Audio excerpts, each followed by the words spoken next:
Hello friends, AmyR here with Prairie Paper and Ink with a second take on this week's Color Throwdown Challenge, which I'm the host of.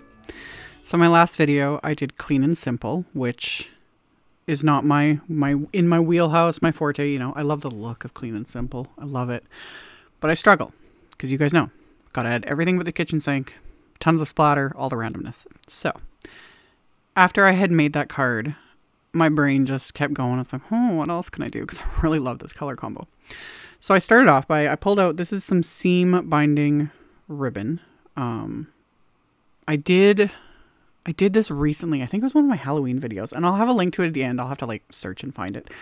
But I've shown this before, and I've actually, like, honestly, I've been dyeing ribbon. I don't do it all the time, but I've been doing this for close to 20 years.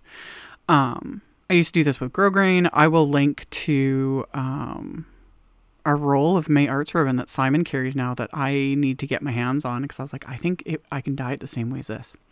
So anywho, I have this little just bundle of crinkled up seam binding, and I started off with saltwater taffy, just distress spray stain. You can wear gloves doing this. I don't mind getting this all over my fingers. Like, it comes off. I wash my hands often enough that all this comes off, but you know, if it really bugs you, wear gloves. It can get messy. But yeah, I started with saltwater taffy, and you could just leave it at that. But I was having fun mucking around. So I pulled out a couple of shimmer sprays. These are Dylusions shimmer sprays.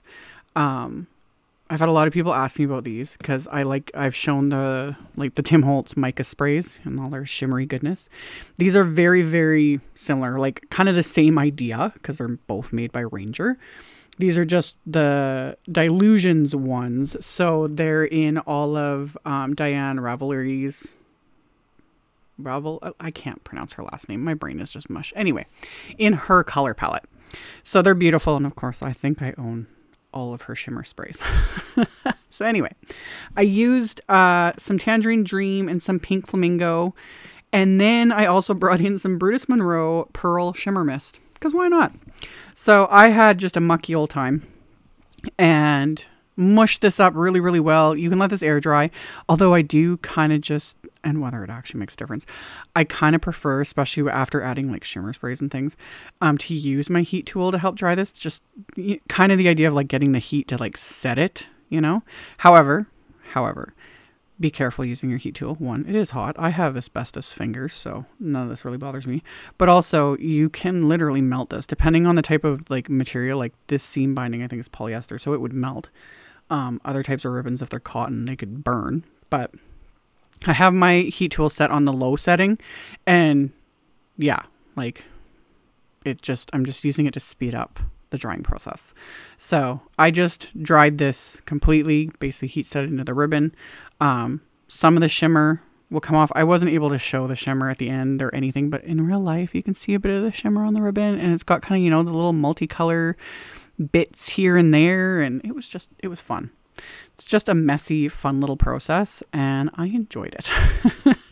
So after I had tinted this ribbon into a coral color, I grabbed a piece of Simon's smooth white cardstock, and I have the saltwater taffy distress ink, and then Simon's pine Pawsitively saturated inks, and I am blending these onto this cardstock with my blending brushes using a fairly light hand. I'm not aiming for a perfect blend because this is going to be the background and it's going to be covered in splatter and die cuts and, you know, all the things, but I just want it to go from sort of darker and then, you know, fade out a little bit, because I definitely don't want to blend these colors directly together, because green and coral do not make a pretty blend, you know. They work as this background, but I'm not going to like overlap the colors at all. So after I did the saltwater taffy, I went in with the pine Pawsitively saturated ink and blended that. And then after I was done with my blending, I'm going to use my distress sprayer, and holding it really high up above my work surface, I'm just going to lightly, like you press the nozzle halfway with a distress sprayer so you get the little blobs of water in that to get that splatter effect. And one of the like sort of unexpected things is not just the big splatter, but you notice it more with the pine ink, it really reacted to the water. Like I got this really neat, fine mottled like splatter effect across all of the ink. I was like, ooh. So that was unexpected. Both of these inks, like the Positively Saturated ink and then obviously the Distress inks, are water reactive. So fun times were had. So after I was done that, I ended up die cutting that panel once it was dry with one of Simon's stitched rectangle wafer dies. And while I was die cutting, I also die cut some silver, matte silver cardstock and silver glitter paper with Simon's Bell wafer die. This came out a while ago. A few months ago, I think. Something like that. So I die cut them from that. And then just piece them together, kind of mixing and matching the pieces. So I have 2 silver bells. You guys are loving the silver. I've been using it a few times in Christmas videos lately. Silver's not my thing. It's beautiful. Don't get me wrong. I love it. It's just, I reach for gold. I like the gold splatter and the gold cardstock, you know. But silver has its place. It is beautiful too. I just don't reach for it. But silver bells.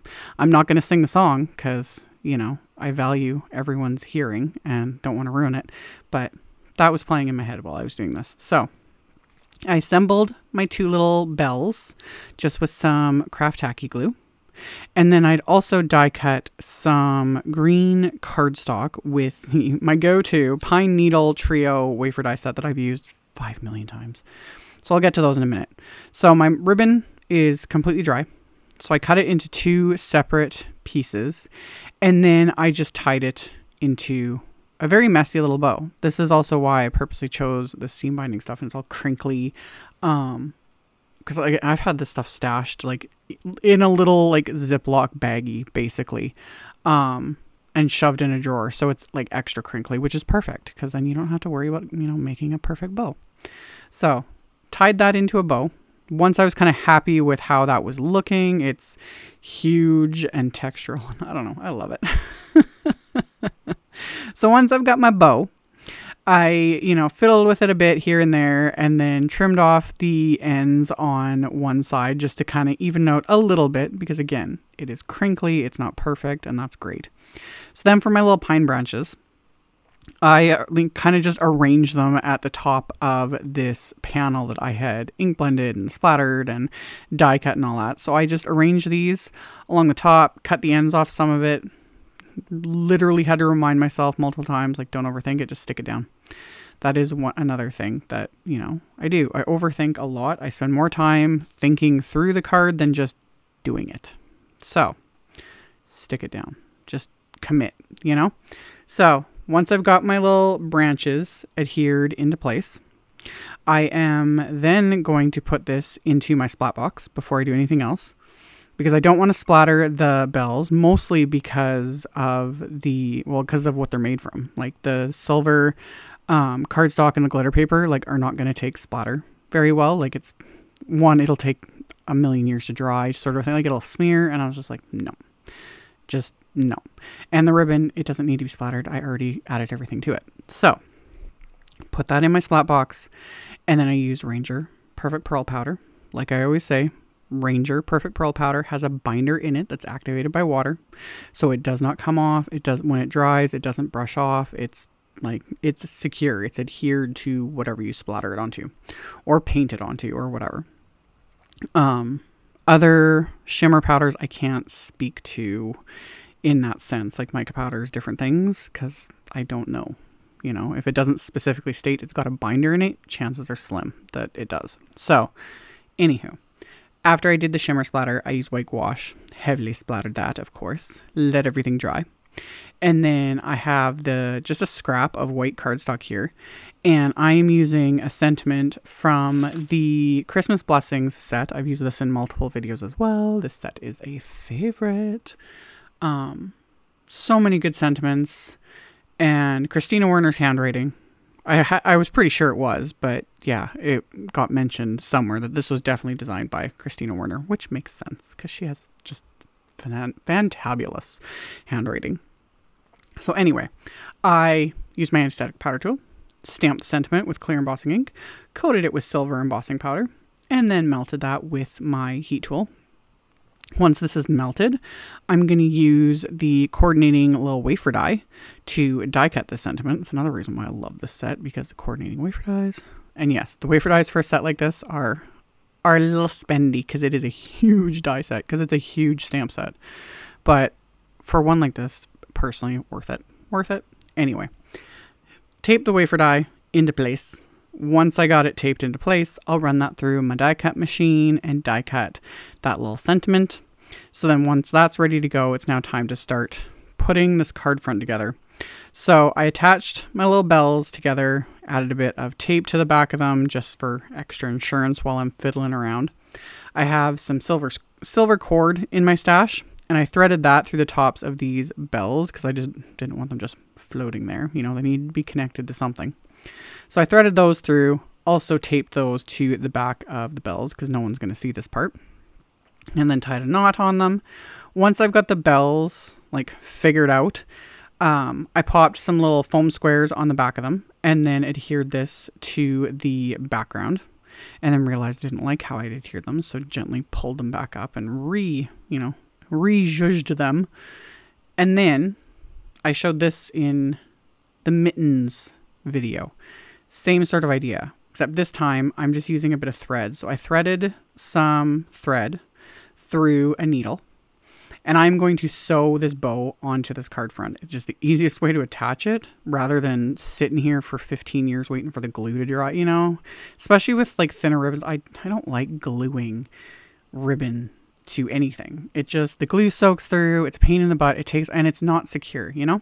This is so much easier. I pierced a couple holes with my little die pick where I want the knot of the bow to be, threaded through the ribbon, or not the ribbon, the thread, and then I literally just pierced the needle through the back of the knot of the bow, and then I sew it right onto the card. And by sew, I mean I just put the needle and thread through the second hole and then tape it down. So if I can do this, anybody can do this. No sewing skills necessary. So once that's secured, and I also made sure to thread through the little like silver cord knot, not to like necessarily like attach it. The bells aren't going anywhere. They're on the little foam squares, but that holds the cord in place so it doesn't end up like drooping down or anything. So my bow is attached, the cord's attached, the bells are attached. I attached the sentiment with another couple little foam squares. And then for the inside of my card, my actual card base is going to be a top folding A2 size card. So 4 1/4 by 5 1/2. And I put that in my MISTI, and I grabbed another couple sentiments from the Christmas Blessings stamp set and lined up the sentiment. I'm going to ink that up with the pine ink again. And it's a good thing I used my MISTI because I missed a spot when I was inking it up. So I was able to just re-ink that spot, stamp it. Perfect. Good to go. Added the second little companion sort of sentiment or sub-sentiment from the Christmas Blessing set. Once I got that lined up, I stamped that with the Saltwater Taffy ink. Stamp that on the inside. And then I'm going to adhere my card front to the card base. And then I'm going to add bling, of course. 2 kinds of bling. I've got Trinity stamps, silver baubles, and something new embellishment mix, aka white pearl baubles. So sprinkled those throughout. So I've got the shiny silver to tie in the silver. I got that little bit of white just to bring a little bit extra of that in as well. Once I was happy with the placement, gonna adhere those into place with little dabs of craft tacky glue, and then I'm gonna pair this card with a silver envelope from Simon, and that's gonna finish off the card. So same color combo, 2 completely different cards, completely different styles, both Christmas themed. But again, if you missed the clean and simple one, I'll have a link to it at the end of this video. This was fun, like taking completely different approaches to the same color combo, and I really like it. It's just, I don't know, I'm very proud of myself for picking out this color combo for this challenge this week. So as always, I will have a link below the video to my blog post. I will have a supply list. I will link to all of the supplies I used. You can check that out in the description box below the video if you're interested. Thank you all so much for watching, commenting, thumbs upping, subscribing, and I will see you all very soon in the next video. Bye!